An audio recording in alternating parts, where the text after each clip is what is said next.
Got mine on? Yep. Green light? Green light? Getcha? You're good. You don't turn that on. Okay, just plug it in. All right, so if you're plugging it in, video, we're good there, good there? Need the signals, good there. Yep. What does that mean? The flashing That's, yellow that's thing? just, Like caution. that's just because there's not a second SD card in there, it's just the one. So all we gotta do is forward? Yep.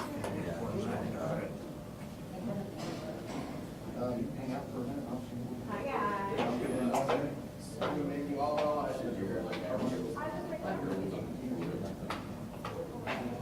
Well, that's rude. That's even ruder. Thank you. Did you get that on camera?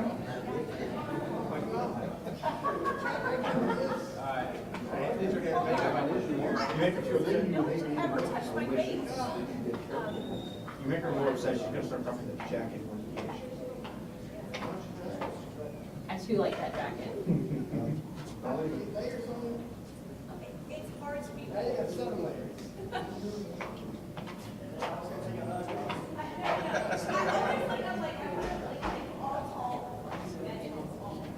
I'm always like, lean away from me. I'm like, let's see the side of no joke, my first. You're the first person to pick up on studio.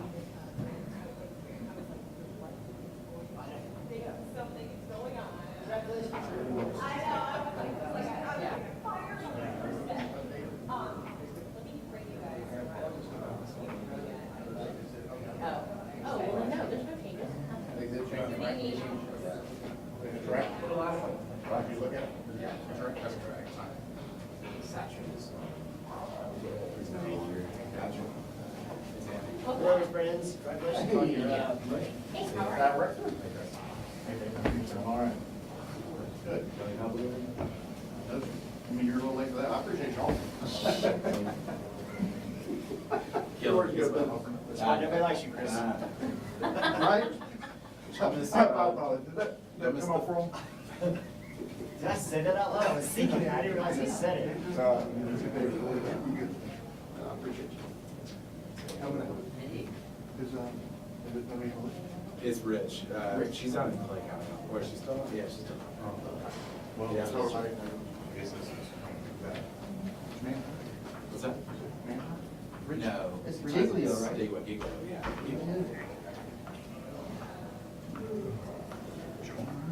He loves her. He's rushing right about this. Super excited. Super excited. Sure, I'll see, someone see it on the space back there? Oh, yeah. Called his wife, answered it. Told him about it.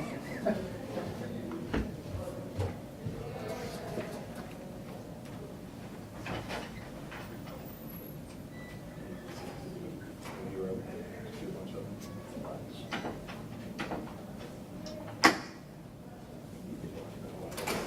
Yeah, so I started this. This, reading.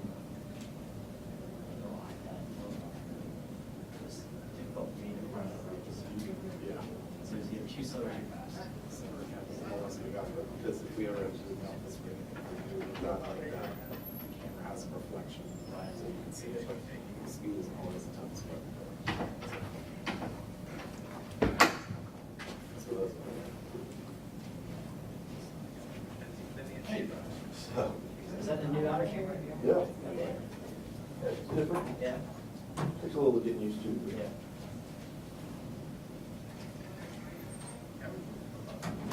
You know what's gonna happen? They're gonna time out on me.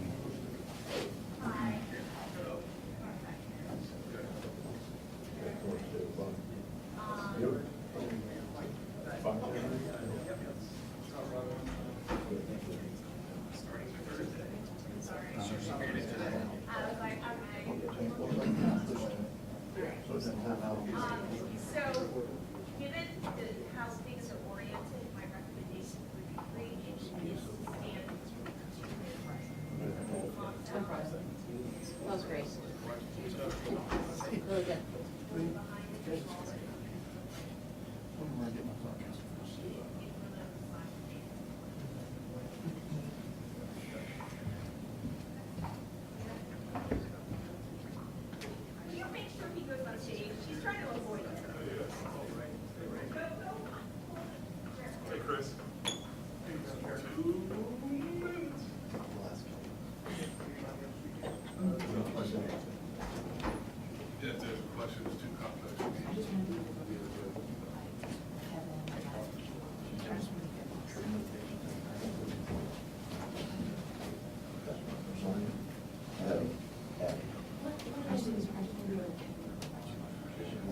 About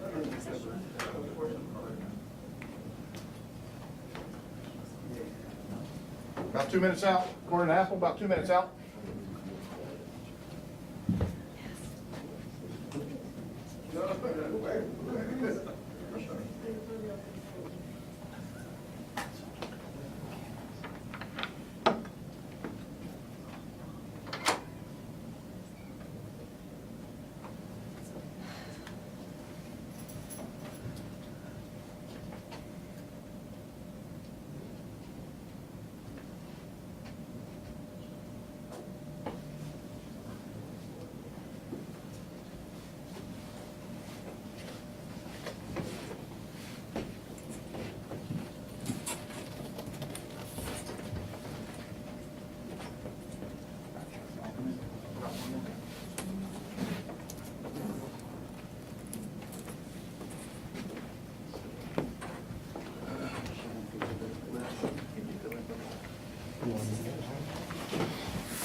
Oh, I'm sorry, guys, y'all can decide. Yeah, my bad.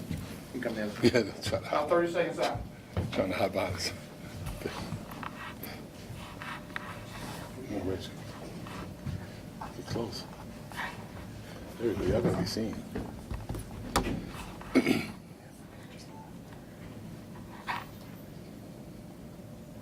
Good afternoon. I'm Sheriff T.K. Waters of the Jacksonville Sheriff's Office. I'm here today to share outcomes pertaining to a successful long-term violent crime and narcotics investigation, Operation Bright Lights.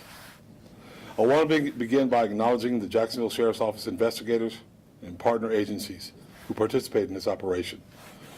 Our JSO Narcotics Unit, our JSO Gang Unit, our JSO Violent Crime Unit, our Community Problem Response Unit, our patrol officers, Drug Enforcement Administration, ATF, and the State Attorney's Office. Operation Bright Lights was a 2-month investigation which utilized the investigative and technological resources of the Jacksonville Sheriff's Office and our partner agencies. The target of this well-executed and detailed investigation was Brian Brightman, the head of a criminal organization called K4T. Before I share more information on the results of Operation Bright Lights, I want to frame why this operation was instituted. K4T, the organization for which Brightman served as its leader, I guess you'd call him, terrorized the Jacksonville community since its inception in 2019. K4T was responsible for repeated acts of violence in this community, including multiple homicides. Additionally, K4T trafficked in deadly dangerous narcotics to bankroll its members. K4T members moved major quantities of meth, cocaine, fentanyl, and any other kind of drug you can think of in the Jacksonville community. And as I've discussed publicly before, fentanyl is a major issue in Jacksonville and across this country as a matter of fact. Just a small amount, of course, as I've said before on many occasions, can kill a person. In 2022, the Jacksonville Sheriff's Office conducted 470 overdose death investigations, and most of those deaths were because of fentanyl toxicity. Given the dangers posed by K4T's violence and drug trafficking activities, investigators crafted Operation Bright Lights with the intention of cutting the head off this criminal enterprise.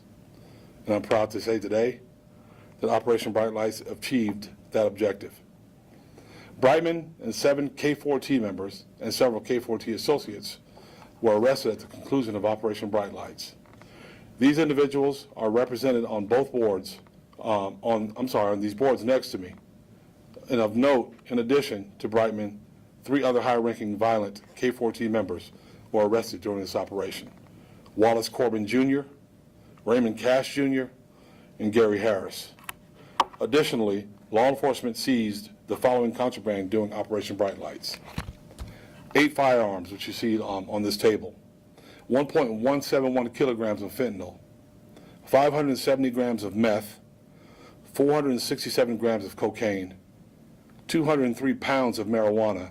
And I know naturally people say, marijuana is not a problem. The violence connected to marijuana sales in this city and across this country is incredible, and this helps stop some of that. And almost $80,000 in cash, proceeds from drug trafficking, and 2 vehicles used for drug trafficking. All the seized firearms were examined by forensic firearms examiners housed within JSO's Crime Gun Intelligence Center and run through the National Integrated Ballistics Information Network. Through this analysis, investigators learned the following. One of the recovered Glock pistols matched casings recovered from an August 2021 homicide case. Another of the recovered Glock pistols matched casings recovered from 4 crime scenes. A January 2022 shooting into a dwelling scene, a February 2022 aggravated battery scene, 2 separate February 2022 shootings into dwellings. The recovered rifle matched both a casing collected at both an August 2022 shooting into a dwelling and a casing collected at a September 2022 aggravated battery scene. We'll never be able to quantify the lives that were saved by removing these dangerous criminals and this poison from our streets. But unquestionably, through the excellent investigative work of the men and women of the JSO and our law enforcement partners, our community is safer and more secure because of this operation. Due to Operation Bright Lights, K4T, once a thriving, violent organization that operated with impunity in our community, is now operationally defunct. Operation Bright Lights stands as a major achievement in multi-agency collaboration. These outcomes evidence that law enforcement plays a vital role in disrupting violence and removing the poison that feeds addiction and kills members of our community every day. Jacksonville, as I've said before, and I want to make this point clear, and I'm going to say it over and over again, Jacksonville will not tolerate this violence, will not sit passively by while members of our community are poisoned and killed by those that seek to profit off misery. To those who are terrorizing members of our community through acts of violence, again, another reminder, you that continue to sell and we will use all of our resources and those of our partner agencies to put you in prison forever if we can. Likewise, to those profiting off the pain of those in our community struggling with addiction, we will keep coming for you. Once a death in violence, one death by violence or one overdose death in our community is one too many. Operation Bright Lights shows how committed our agency and partner agencies are to sharing intelligence, enforcing the law, and holding criminals accountable. If you choose violence and to profit off the proliferation of poison in our community, we're bound to stop you. We're going to work to stop you. And I'll answer any questions that I can at this moment. It's time. Sheriff, is it fair to refer to K4T as a gang? No, it's a criminal organization. Yeah, it's fine. I don't have a problem with that at all. Given the amount of fentanyl that you guys are finding on the streets, and this is such a huge bust, and you're like the #1 curbing this problem, we just saw that the state law changed to allow fentanyl testing strips. Do you think that will play a role in trying to curb this fentanyl issue we're seeing in Jacksonville as well? I mean, it could. It just depends. It really depends on who wants to utilize those testing strips. Was this just an interagency operation, or did you get help from the community? Interagency, community help is always welcome, and there were tips along the way. What does K4T stand for? I don't know. I'll have to get with the detectives to find out exactly what that means. Are there any charges? And I don't know that. You know why? Because I don't care what their name is. They have no. I don't like to give them any credit, and the only reason we say it is so that our community knows who they are. But other than that, if it weren't for that, I would never say their names. What about charges? Are there, what will the charges be? You'll get copies of arrest and booking reports before we leave. Any other outstanding suspects? Not that I know of. Thanks, sir. Thank you.